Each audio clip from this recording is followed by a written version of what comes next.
Hello and welcome everyone to episode 16 of One Piece at a Time, the One Piece read-through podcast where we read and discuss 5 chapters of the One Piece manga each and every week.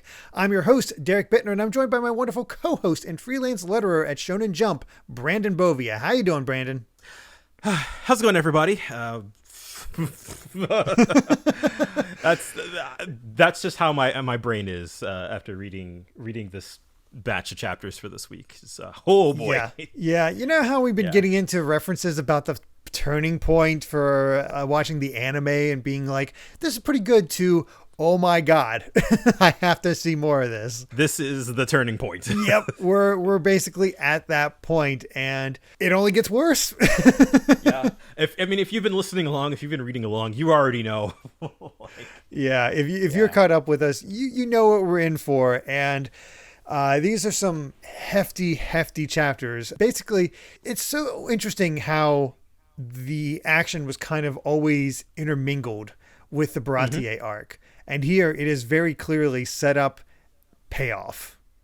Yeah, all set up, all payoff. Yeah, and we are still in setup. So let's continue with that setup with chapter 76, Sleep.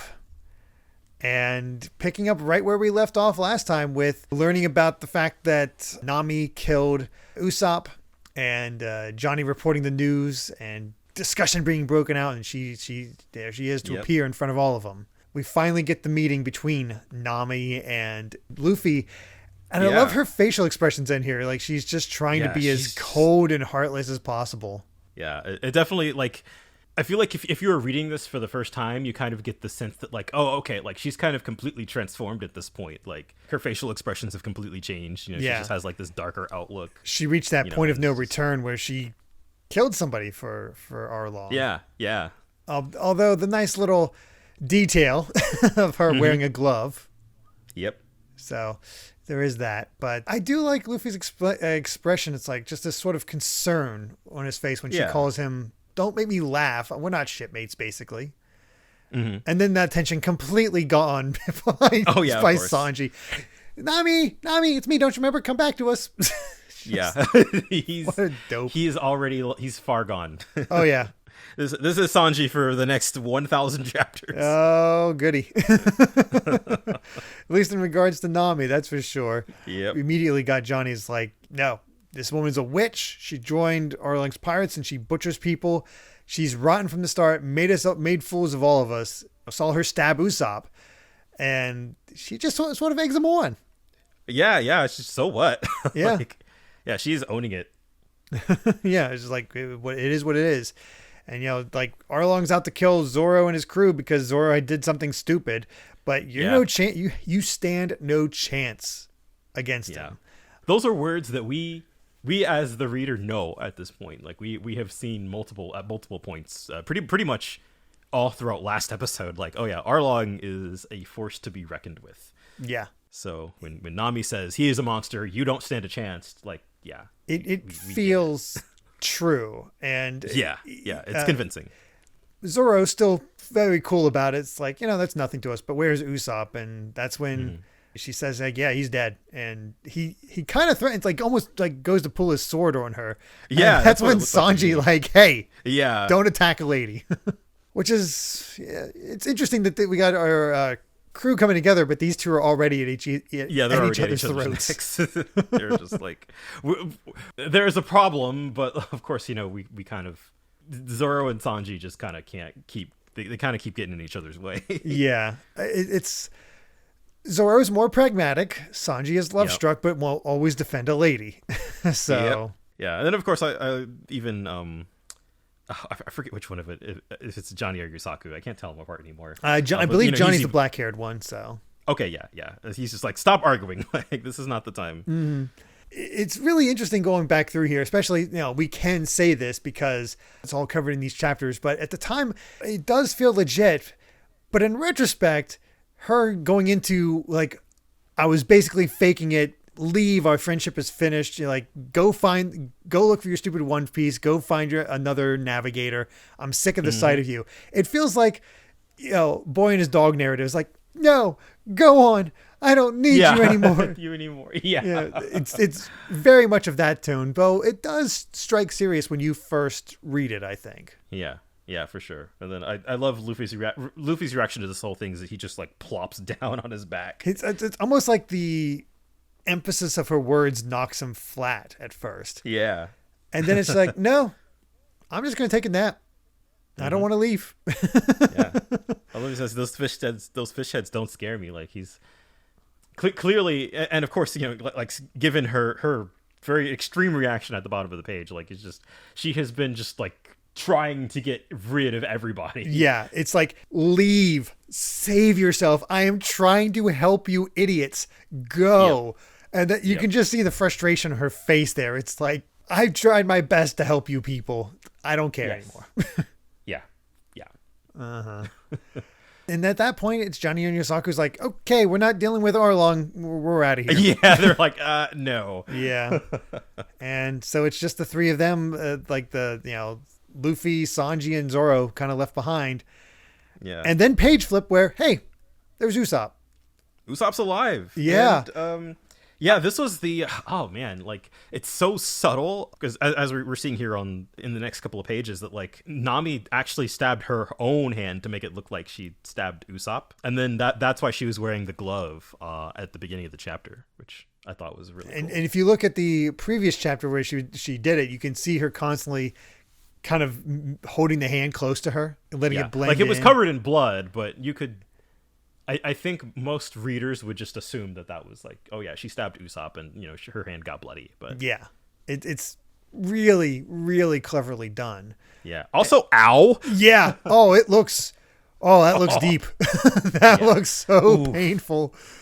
Oh God. And we just got Usopp trying to figure out, it's like, if she was a witch, she wouldn't have tried to save me. But if she hadn't done what she did, Arlong would have killed me for sure. Yep. So, gotta find Zoro. And I love how his new thing is just flicking his nose up, like curling his nose up when he's thinking. Yep. And that's when he realizes, crap, Zoro's dumb enough to go after Arlong. I gotta go get him. Yep. And yeah, I love the pure panic on his face. Like, oh crap, he's stupid enough to do this. And I do like this kind of quiet moment between the three of them where Luffy is asleep and he's out. Sanji and Zoro just talking with each other. It's like, hey, could she really done that? And Zoro's like, well, I did say she really wasn't a witch woman, so maybe she decided to prove me wrong. And but of course ticks Sanji off. Yeah, it's like, how dare you call her a witch woman? And Zoro goes to defend himself, saying you can't do anything but kick, which is just amazing. Of course, as soon as Usopp shows up, it's like, yay, I found them, and just gets clobbered between the two of them. Right into both of them. Yep. You know? It's just great. I think that's worse than a rock and a hard place. That looks like a devastating hit for Usopp. I love that he's like, he's alive unless you just killed him. Very possible at this point. Yeah. I love this, that they just are all operating on the assumption that Usopp is dead, and then he's just, he's here, but we're smushed between a leg and a sword. What a silly way to bring Usopp back into the fold. Yep. But we shift away from that and see more of Nojiko, and she's just cool as a cucumber as always, just like, wrecking the house again? What's wrong? Yeah, man, you can see, like, you see the windows broken. Nami's here just with like her face down on the table, like the chairs and just everything is just like a mess. But the fact that I guess this is like a normal occurrence. Exactly. It's just like, which, like, you know, as you learn, that it makes sense that be so frustrated by that sort of thing. And she's just sort of temperamental as well. It's just like, nothing, I just need some rest. I love this sisterly bond between the two of them. It's just nice. And you get that whole thing where it's like, you promised to tell me everything. So, tell me. Yeah, of course. Yeah, Nami's, of course, trying to shoulder it all. And two, I laughed because Nojiko's like, I met the captain, referring to Usopp. Yeah, it struck me as a little colorful. Yeah. It's like, I forgot Usopp called himself the captain, like, of course. Of course. Yeah, just those words. It's like, I get it. Shipmates, friends.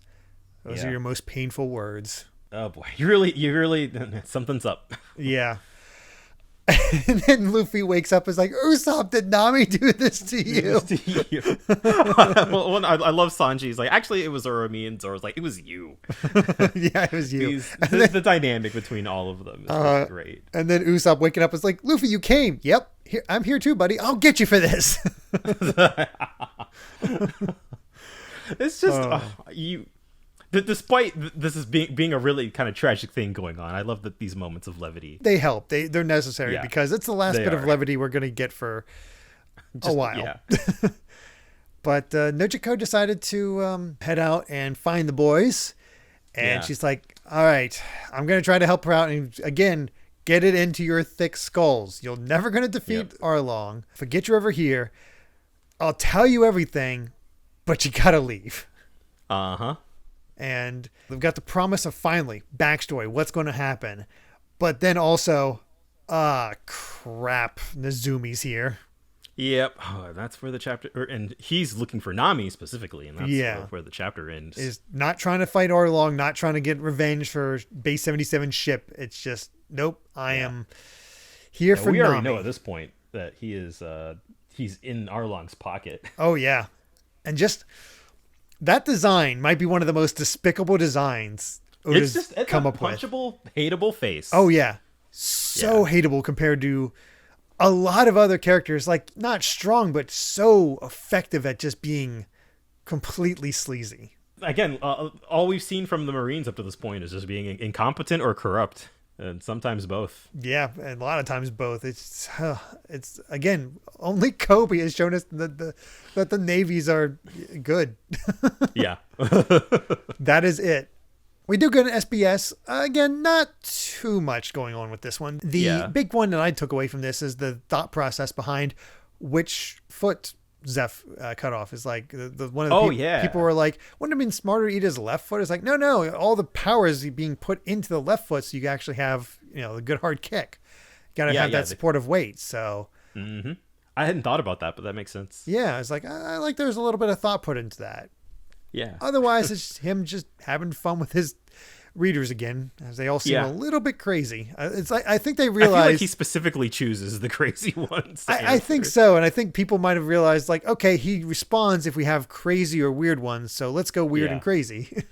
Let's try to bait him. Pretty much. But yeah, that's it for the chapter. It's a nice tease, a nice sort of like little shift into the next thing where we see, let's be honest. Even at the time, it's like, there's no way Usopp's dead.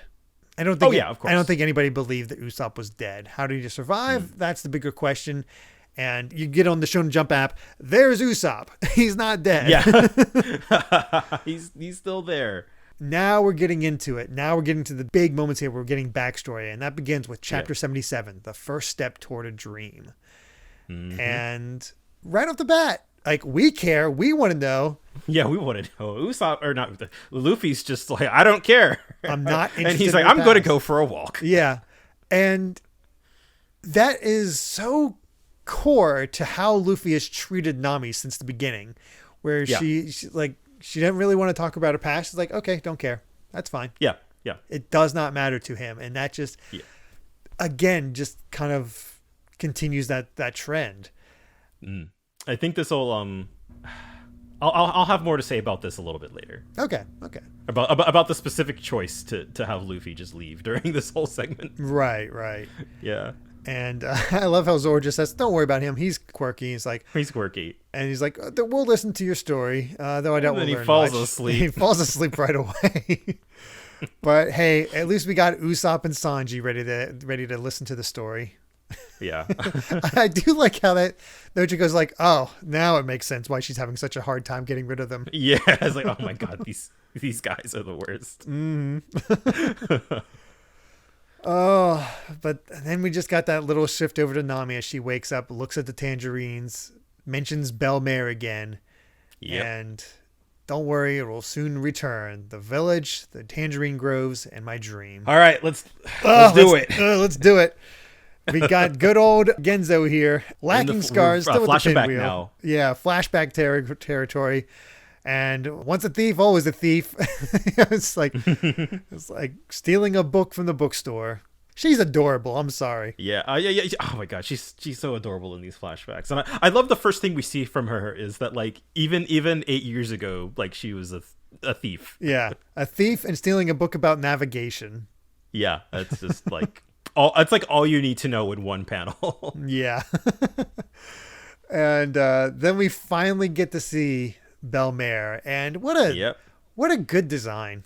Still one of my favorite female characters in One Piece. Just a cool design, cool character, just lovely all around. We're gonna find out all that we know. Yeah, it kind of stands in the out next, where like, she 3 or is. 4 chapters. She is quirky, to say the least. That is a very, very different hairstyle for a woman. The thing that kind of just makes me laugh the most, I think, are the little sideburns almost. Oh yeah, it's like coming like from just above her ear. Yeah, I don't know what's up with that, but it's one of those things where it's like it's strange, but it's also I get it. yeah. It's unique. I do love we're getting introduced to her by like, you know, Genzo caught Nami and Belle-Mère is just like, it's fine. Yeah, Actually, you ever stole anything before? Like, don't worry about it. Exactly. And then Genzo's like, you know, you're the reason that she's like this. And she's like, oh, you paid for the book, right? Thanks. And I also just love that little thing how this it's so adorable. It's just like, oh, stop shouting. Oh, hello, Nami. Hello, Belle-Mère. And he's just like, come on. Yeah. I also love Genzo just getting played into her hands. It's like, I'm flat broke, but I'll pay you back later in kisses. And he's just like, no, it's not about the money.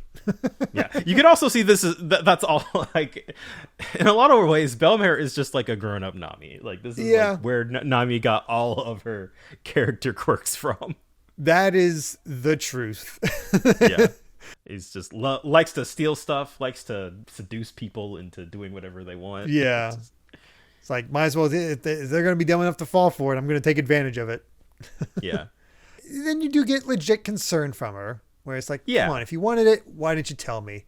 And then, again, this family dynamic is so good. It's like, you're clumsy. If I had stolen, I wouldn't have gotten caught. And she just punches both of them. We do not steal. You definitely get the vibe that she's a tough love kind of mom. Oh, yeah. Absolutely tough love. She's like, you know, it's like they're very poor. It's like, we can't afford it. So it's like, oh, I have a secret stash. I could have afforded for you. Yeah. They try to make money through the tangerines, but the weather's been so good that all the groves are full of tangerines and they're so hard to sell. So they just got to make do. And we can even see at this point just how good. Like, we find out that map she made for Arlong, she made when she was 8 years ago, when she's 10? Yeah. That is insane. And we finally get, like, everybody in this crew has a dream. We've never learned Nami's, and we finally see it here. She's going to navigate her way around all the seas and make a map of the whole world. Which I feel like reading up to this point, it might not be entirely clear, like how sort of huge of a dream that is. Like, yeah. It is the way that I guess the way the story sort of establishes, you know, like that's just a really hard thing to do. I feel like it's also really important to establish like that's sort of what brings all of the Straw Hats together, is that they all kind of have their own big dream.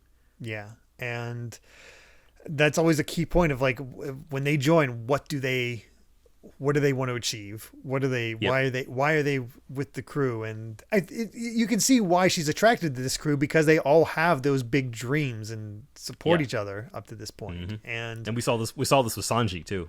It's cool. It's like I like that she's supportive as well. It's like, this is the first step towards your dream. Yeah. And it's neat, but you also see the sacrifices she makes for them, where, you know, this whole page is like, we're broke. Yeah, we're broke. It's like, oh, you're not eating again, are you? It's like, I'm eating tangerines. I'm just on a diet. It's like, and Nojiko's like, I'm not going to eat either. It's like, nope, children have to eat. Yeah, she's kind of like Zeph. She's sacrificing, you know, maybe not as much as Zeph did, but, you know, sacrificing her own for the children. Exactly. And I love this. I'm 30 years old, but thanks to tangerines, I have the skin of a 19-year-old. But your hands are orange.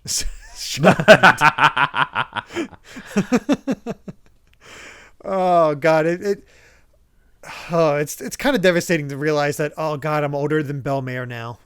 Yeah. Oof. That's an oof. Hey, she finishes up what she was sewing, and I love this shirt. I'm a lion. Yeah, which of course used to be a sunflower. I guess it's another way to establish that they're just broke. That Nami's getting all of the hand-me-downs from Nojiko. Mm-hmm. She's like, it can't be helped. You're 2 years younger. It's like, I want new clothes. Mine aren't new. Yeah.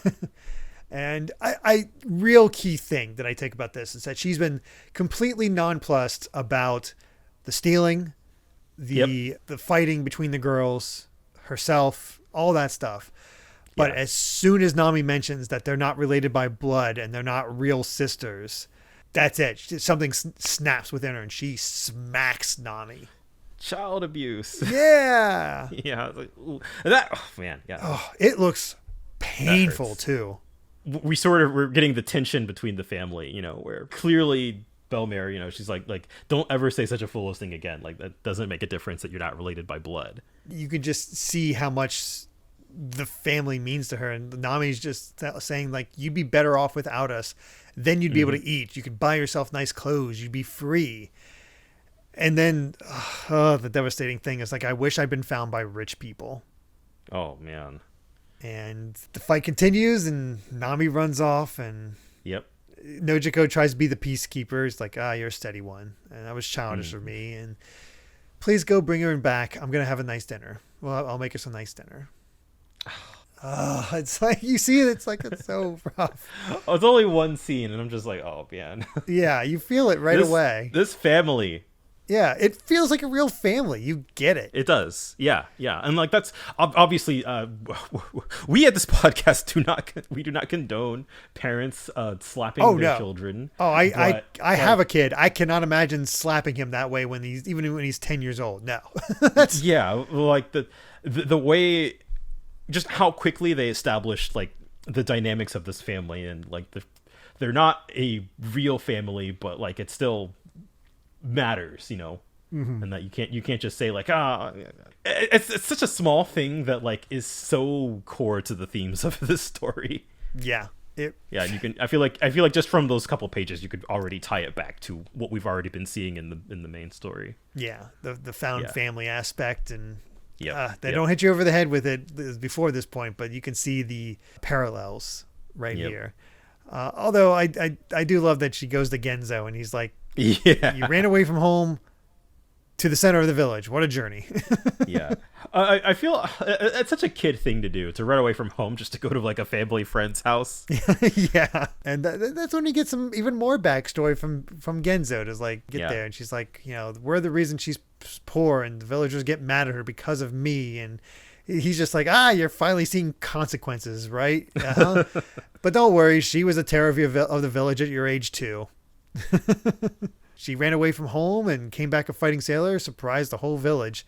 And that's like, we see her sailing back carrying Nami and Nojiko. They're cold and sick, and she's just begging them to save them. It's begging the villagers to save the kids. You can see the age difference where Nami was just a baby. Nojiko was 3 years old. And oh God, it's like, again, we finally get a good Marine who's no longer a Marine.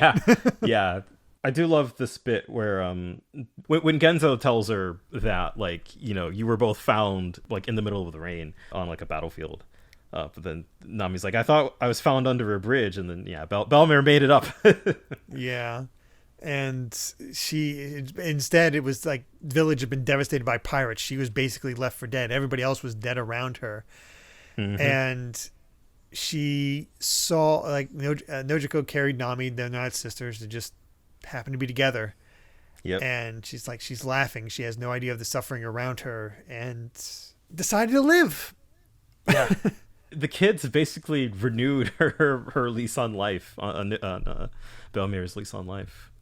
Saved her life. And that, God, that was, it hits you. It hits you so hard. And then just that one little line in the corner from Genzo is like, the bond between you three is deeper than blood. They literally saved each other's lives. Mm-hmm. And what a nice, happy moment, only to be ruined by the arrival Arlong's of here. Arlong. Uh-huh. Yep. With, frankly, a freaking awesome ship. Oh yeah. That is a cool just like ship. the shark tooth at the front, which is the mast or whatever. Yeah, no, it's just Yep, and we get some of the fun old designs of the pirates.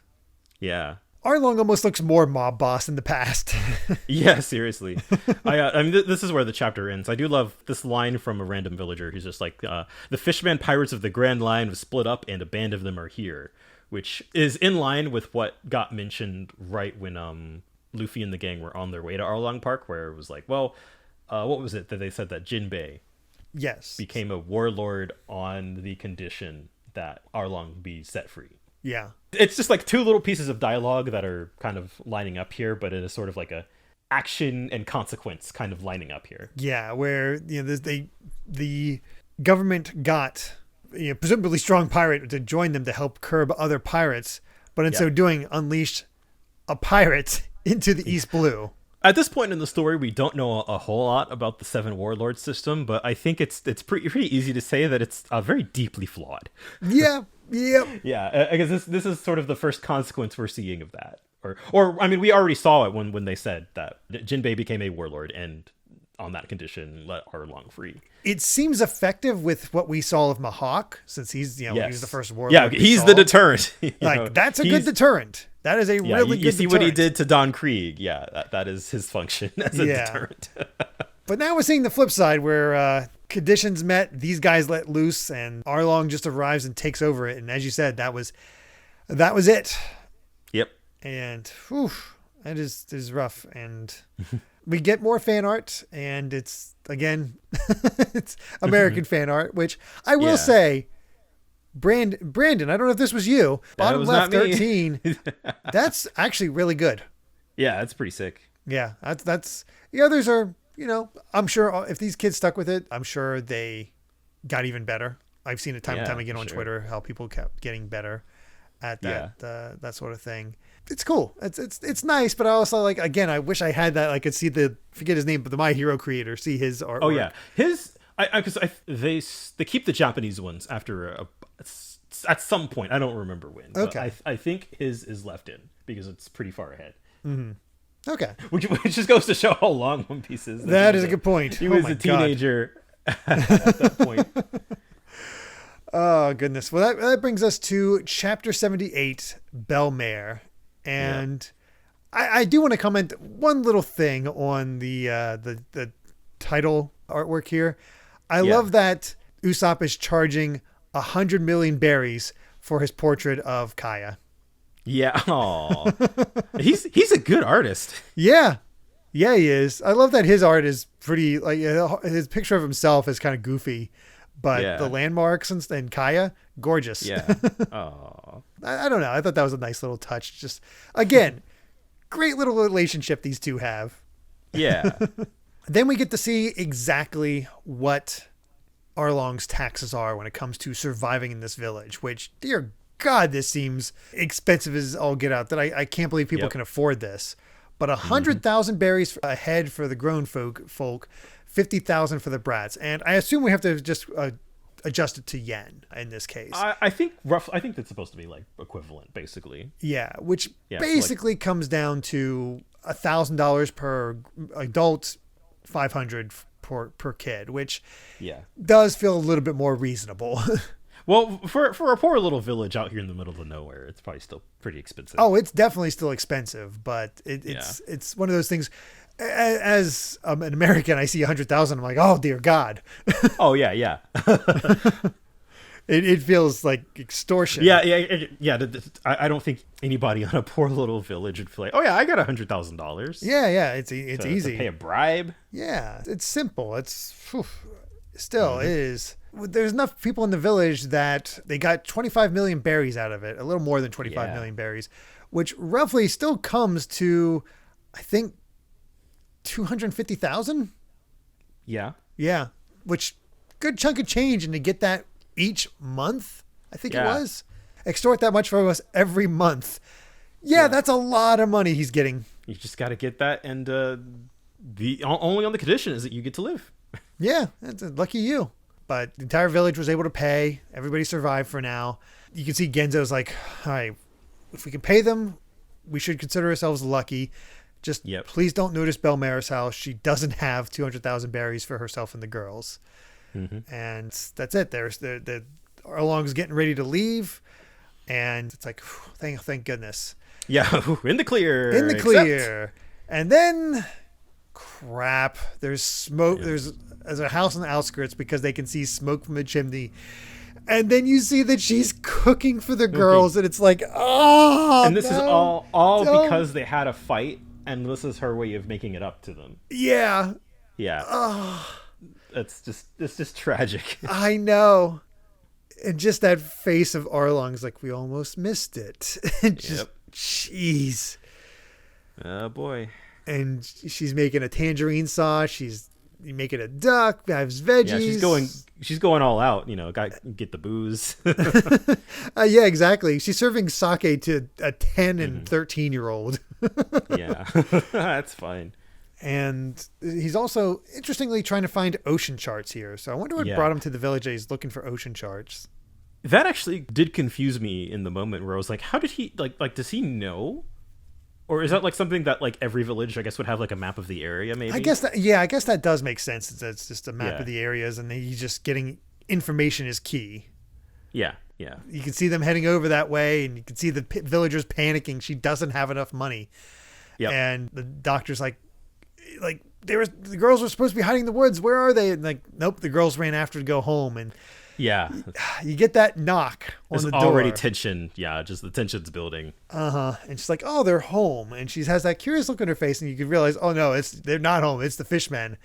Yeah. And I forgot about this part. Oh yeah, just showing how freaking badass Belle-Mère is, where she completely catches Arlong off guard.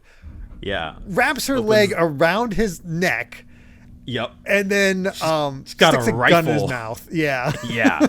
Like just oh man, that sequence is so freaking cool. Yeah, it is. She's like, hard luck, I was a fighting sailor. It's so cool. So freaking cool. Yeah. Except everybody laughs at her and he bites the gun off. At least she was given one cool moment, but man, it really does show just how but at this point, like we've already seen him chew through a cannonball, so it makes sense, but it does. It really does. And the doctor is able to cut off Nami and Belle-Mère at the pass, and like Nojiko. It's like Nami and Nojiko, and just like, hey, you guys can't go back. It's the only way that Belle-Mère can survive. And, they haven't quite got to that point yet. Yeah. But oh god, seeing Arlong break her arm. Oof. Yeah. I don't know if that was in the anime, because I forgot that. I don't think it is, because there's again, I grabbed clips, and I completely forgot that the anime didn't not only show that Zeph cut off his own leg, at least not in the way they showed in the flashback. They have him do it during the rescue of Sanji from the water, so he doesn't even eat his leg. That's probably more TV safe. But they got rid of the cannibalism, which is probably a good idea. But there's definitely some moments here where it's just like a little too brutal for TV, because those bones are absolutely shattered.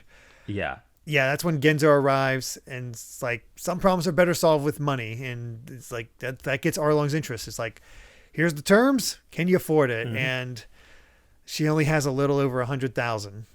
Yeah, and freaking Hachi proving himself useful. Table set for three people living here, and Genzo's trying to convince her. It's like, pay them out for one adult. You invited me and the doctor for dinner, right? The food's getting cold. Yeah, it's all good. We're all good. We're safe. Yeah, and then Kurobi even says, like, the village records show no marriage or birth for her. She's single. They are thorough. So. They seriously. It makes sense that they went for the charts, but they got the birth records too, so they could find everybody. Just, okay, they've already they've been here for 5 minutes. They've already taken over. They are effective. Yeah, and the doctor is sitting there trying to explain to them, like, there's no proof that you're Belle-Mere's children. You have to flee the island before they find out about you. It's the only way to save all three of you. Yeah. I do at least like that there's one of the villagers is like, this is a really dumb idea. Like if we send them out to sea, they're going to die. Yeah, but they'll probably die if they stay here. So Yeah. the sea seems safer than the Arlong pirates. So Yeah.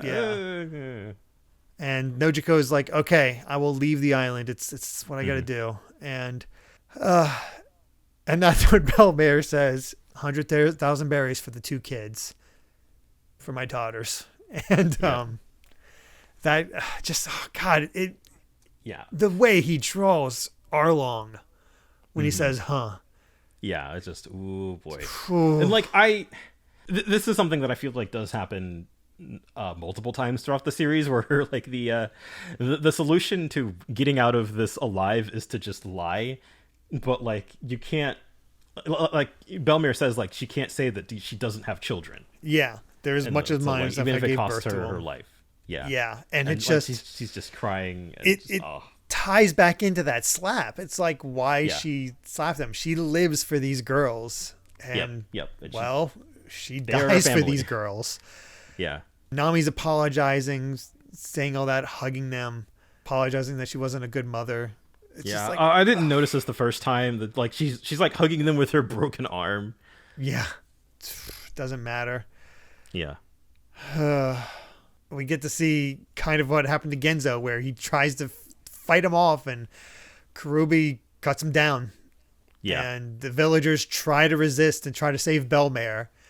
And it's like, hey, deal with him, but don't kill him. This is I feel like this was important to show because in the present time, like they'd basically given up. you know? Yeah, and so they've established pretty quickly, like, yeah, you guys don't stand a chance. Resist by surviving, and yes. this shows kind of how that lesson was learned.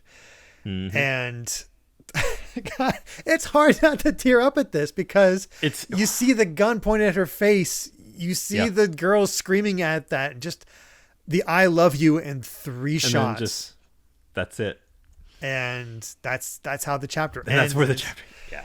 I was already a mess at this point. Yeah, it's like, you can. It's hard to see, but you can see. You do see like a little blood splatter on Arlong's face. Yeah, and you see the cigarette. Sanji's backstory was harrowing. Yeah. This is devastating.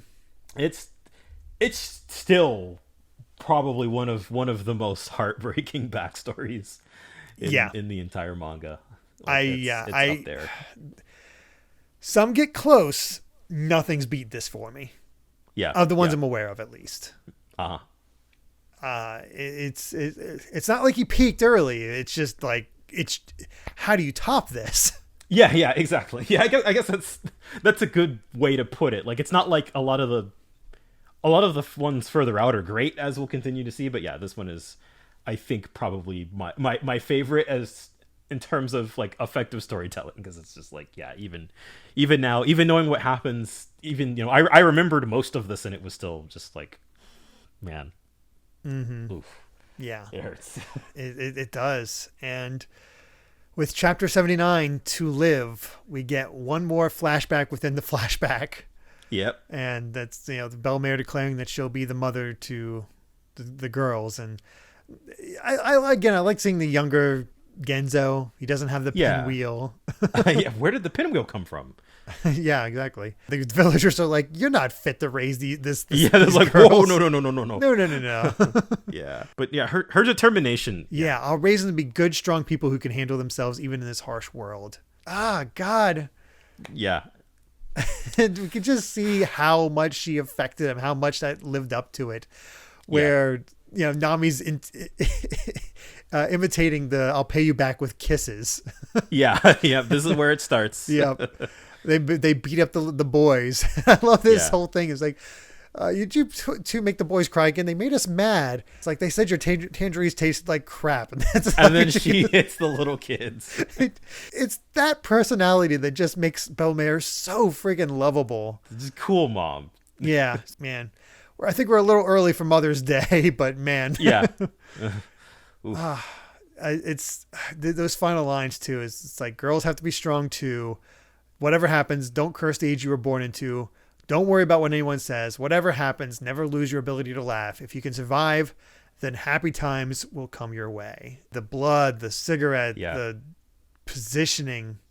Yep. Just all of it. Then, man, like it's just like 8-year-old girls having to watch their mom die in front of them. Yeah, I know. Then oh, it's rough. The scream and seeing more of the town and how it's all.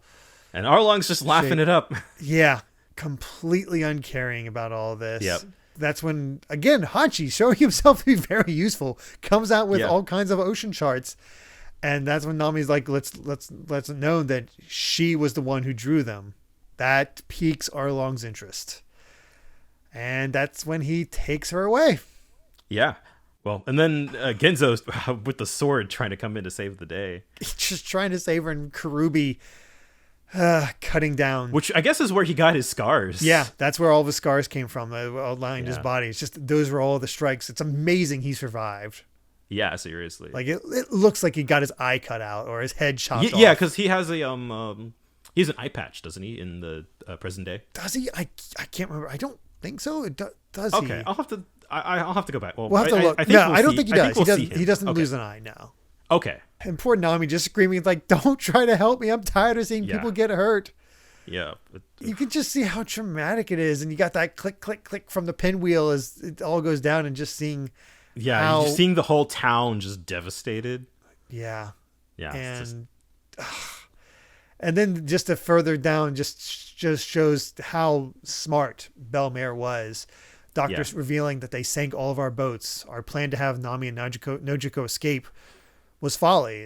And we even get to see why the Navy hasn't done much. The Navy isn't doing anything about this problem as usual. The only legitimate military power strong enough to take them on is the Navy of the Grand Line, and it has its hands full there.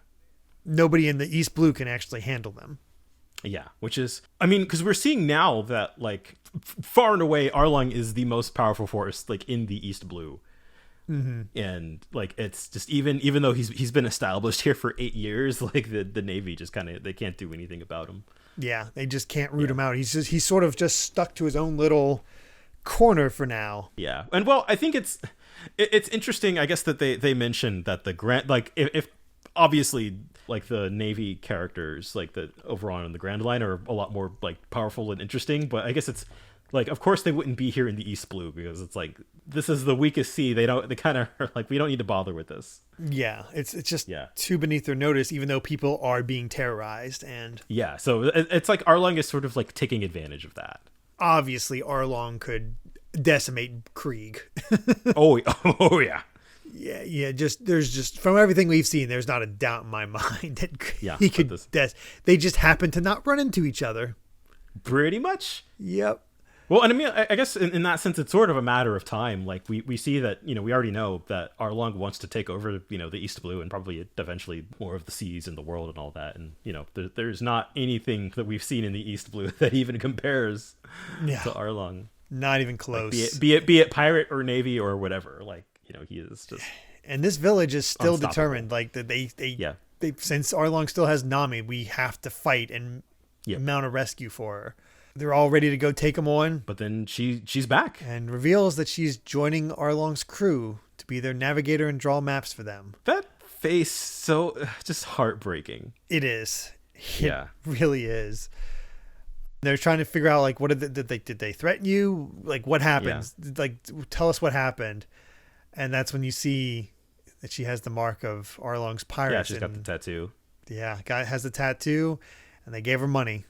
So they'll buy her anything she wants. Nojiko, so obviously he's like devastated by this, and on top of her is like Nami again saying, it's like, I don't care. Belle-Mère tried to live a decent life and she got killed for it. I don't want to be decent. Yeah. That's when Nami's banished by Genzo. Just completely devastated by it, and it's like he can't take it. But Nojiko doesn't believe it. Yeah. Nami took Belle-Mère's words to heart, where if you can just survive, good things will come. Mm-hmm. And that's when she reveals that she saw Arlong sink 5 Navy ships coming to try to capture Arlong. I don't think help's coming. No. So, it's up to us to help ourselves. And that's when she reveals that, yep, I can buy back the village for 100 million berries. 100 million. Yep. But she also has to join the pirates and draw maps for them. Having to work for the just like the monsters that killed her mom. It's so fresh, but she's not going to cry anymore and fight alone. And she's going to fight alone. Yep. Yeah. Oh God. Whew. Like it's basically just establishing how she got to the point she is and sort of the resolve that she has to do this. And oh God. I think for me, what makes a good character backstory is like learning why a person acts the way that they do. Yeah. And I feel like this flashback is really effective at establishing everything you need to know about Nami, like from her personality to why she likes money, because she's been saving up this whole time, stealing from pirates, trying to get to 100 million berries to buy back the village. Why she steals from pirates and it's just all that. And a lot of this backstory was pretty much conveyed to us even before it was fully told. We had enough clues. Yeah. We know from Nojiko's words that Belle-Mère dies. We know that the village tried to rise up and fight, but seeing it is just a sign of good storytelling. Yeah. It's like we went in having all the pieces. It's the difference between reading a Wikipedia article about the events versus finally experiencing them yourself. Like, seeing it. Here's the plot out. Synopsis of the movie. Yeah. It seems all right. Watch the movie. Oh my God, that was amazing and so much more effective because everything is just coming together now. Yeah. Seeing it all fall into place is just, well, it's effective storytelling, but in this case, it also makes me cry. Yep. Well, get those tears ready because we're moving on to chapter 80. A thief One more is a thief. Yep. Oh, these chapters are rough. They are. They really are. Oh, man. But yeah, Nojiko confirms that ever since that day, 8 years ago, Nami has not shed a tear. She's never asked for any help. No one's ever seen it. She just does not want anybody else to get killed by Arlong. I feel like that goes a long way to illuminating all of the decisions that like she's made regarding Luffy and the crew, where it's just like she just doesn't want anybody else to suffer at this point. Again, as we said, going back to that scene where she met Luffy, it's like a dog is like, go on, get out of here. Yeah. That's why she's like that. And this fires up Usopp and Sanji to go take on Arlong. It's like, no, told you this to not do that. Yeah. I love it's right when the backstory ends, of course, that Zoro wakes up and he hits his head. Yeah. Again, that whole thing with the most painful word to her is friend. Yeah. And we get to see that she hid her money in the Tangerine Grove. I love seeing these moments over time of like kind of like watching her steal from pirates and come back, and Nojiko's like, that's a terrible wound. What happened? Just sort of implying that this work that she's been doing this whole time is super dangerous. Oh yeah. And she's like, I got careless, but I have 1 million berries now. I was like, all right, 99 more to go. Yeah. 8 years to get that much, and it's whew. Yeah. And that smile on the next page, just saying it's like one more voyage. And she'll be free. And I'll be free. I'll be able to laugh from my heart. Just that smile. It's like the it's really after all this, pure smile that you've gotten from all this. She just wants it all to be over. Yeah. And as Luffy... We needed a little bit of levity. we do. So we got Luffy here. And he sees Genzo. With his little pinwheel. Like how Luffy doesn't care about the Navy, the Marines, anything like that. He's just like, how come that guy has a pinwheel on his head? He's like, cool. That's all. That's all Luffy takes away from this. Yeah, I needed that laugh. Because it's about to get worse. He's like, all right, time to head out. One more job. Yep. And that's when Nezumi shows up, and he's asked about her. It's like she's just all cocky, being like, yes, I am a pirate, an officer of Arlong's crew, and I'm sure that if you lay a finger on me, Arlong won't be pleased. And Nozumi's just like, I don't know about anything about you being a pirate, but I have received word that you're a thief. And since you rob pirates of their treasures, it's a bit unusual, but a thief is a thief. And that loot belongs to the people it was originally stolen from. Therefore, you must surrender it to the government. And that, oh boy. Yep. And that's when they begin ransacking the house, or trying to ransack the house. She is straight up knocks these guys out.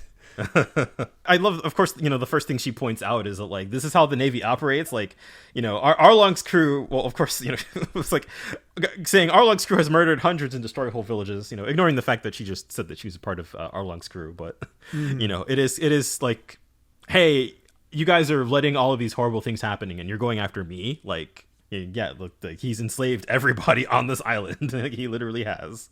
And he's just, again, watch your mouth, criminal. Just keep searching. And all these, you can just see the corruption here. Yeah. And again, ransack the house. They want to dig up the tangerine grove. And again, you do not mess with Belle-Mere's stuff. Don't touch.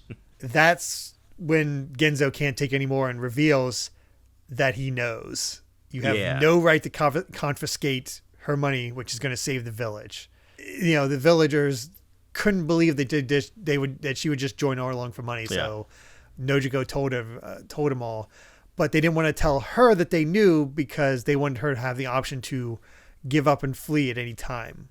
So they pretended they didn't know that their hopes were pinned on her, which, oh God. Yep. It just built Everybody was trying to do the right thing. Yep. And then you got Nozumi, who's just like, oh, so the entire village is a thief? Perhaps I should arrest all of you, which would technically save the village, to be fair. Yeah. To arrest him and get him off the island, but I guess he'd probably do house arrest type thing. Mm-hmm. And Nojiko shows up as well, berating them. Nojiko saying that if you linger here, Arlong will have your ship. It's like, and Nozumi's just like, I doubt that very much. And he got that hit. We know he's in his pocket. Oh yeah, and then of course this next little bit, it's like how hard could it be to find 100 million berries, and of course that he sort of gives it up. And Genzo's like, how did you know how much that she has? Mm-hmm. It becomes very obvious. It's like, did he send you here? And it's like, oh God, that face, it just makes him so punchable. Yep. Ugh. That face from Nami. The biting of the lip, it's just like, oh, come on. And then even the Marines open fire. Yeah, they just straight up shoot Nojiko. Yeah, shoot Nojiko in the stomach. Luffy's been watching this, just kind of relaxing on a tree. Yeah, just sort of an observer. And it's just like, hey, what's going on? Can I help? And Nami's like, why are you still here? Get off this island. Panel. Like just grabbing Luffy by the shirt, by the collar, just like, I want nothing to do with you. Yeah. Yeah. Just shoving him aside. Yeah. And the look on her face as she runs towards Arlong. The words of him is like, however long it takes, I'll honor my promise. Uh-huh. That's what she's thinking. She arrives there. Yep. And he just plays dumb. Mm-hmm. Yeah, she knows at this point, like, you sent those Navy men to steal my treasure. He's like, what promise did I break? And man, that close up where he says it again, like, when did I ever break my promise? Tell me. Like, that's, man, when you're working with a gangster, basically, like, you just can't trust him at his word. No, you can't. And they'll find a loophole, and he found the loophole. Mm-hmm. It's just emotionally devastating seeing this. There's no other way to put it. It kills you because we know all this time how much effort it took to save 100 million, and like just she was basically living her entire life on that promise. Yeah, and here we have and even I remember even on our last episode, like I think that was around where we ended, where Arlong was just like, I will never break my promise. And you just find a way. It's like, or unless it's like, well, I didn't break my promise. She didn't get me the money, and the money's not going to me. It's going to Nozumi, who's more than happy to take it.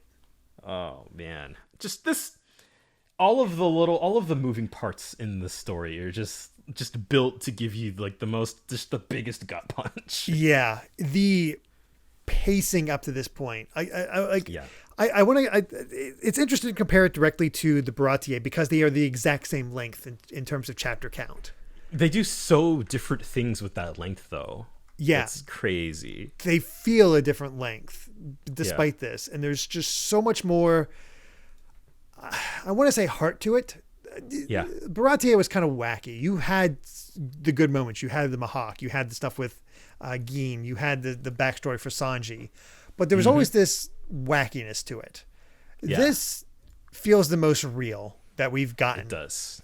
It's just like the stakes, the character, like just for Nami, like the character writing is just it feels so much more like it feels like Oda has really matured as a storyteller to this point where he kind of has a lot more confidence in the story that he's like trying to tell. Yeah, and it's also effective because we've been with Nami for so long at this point. Yes. In the anime, she was there from episode 1. They kept popping her in there, even though her and Luffy didn't meet until Buggy still. But she would still be in the episodes doing something, well, basically doing thieving things so she could get stuff for Arlong, still setting that up. Yeah, like this is the most set up. Yeah, for sure. Like because it's about a character that we've been with for 80 chapters, you know. And as much as I still, you know, I really love Sanji and his introduction, but it's sort of like there's a lot of ground to cover when you're introducing a character and have to, you know, instantly make them like relatable and have a good backstory. Whereas like we've spent enough time with Nami to sort of like we really feel what she's going through, and I think that's what makes this so powerful. It is absolutely the case, and. That's it. That's our cliffhanger. It's just Luffy kind of pouting, going, "What's her problem?" Yeah, like because he was not all that backstory we just saw. He's just like, I don't know. Yeah, he wasn't here for it.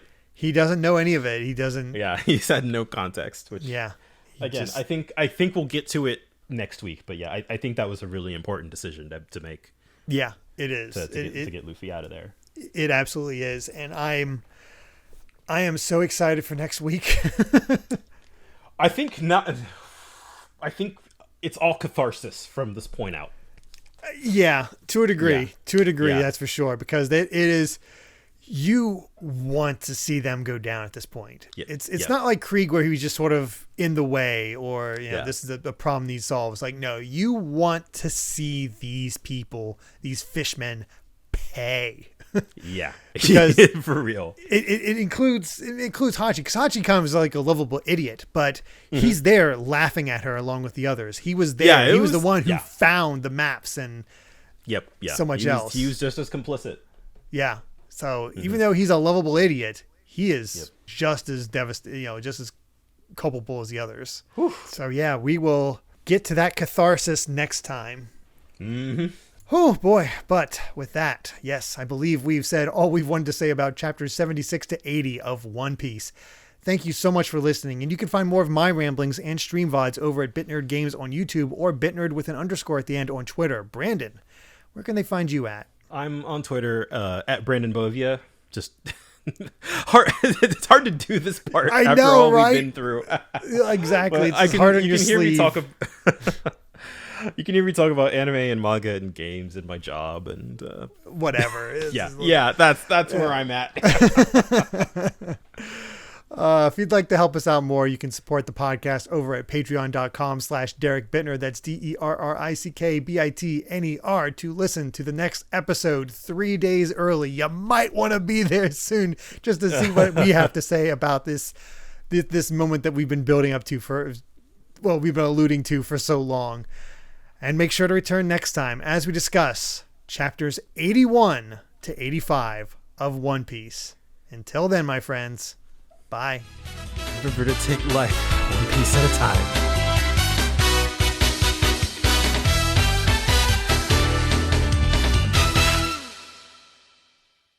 Now to set an example.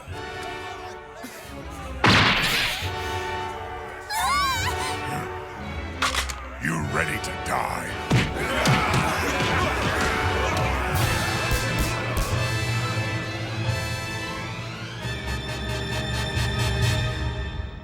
Nojiko! Nami! Love you.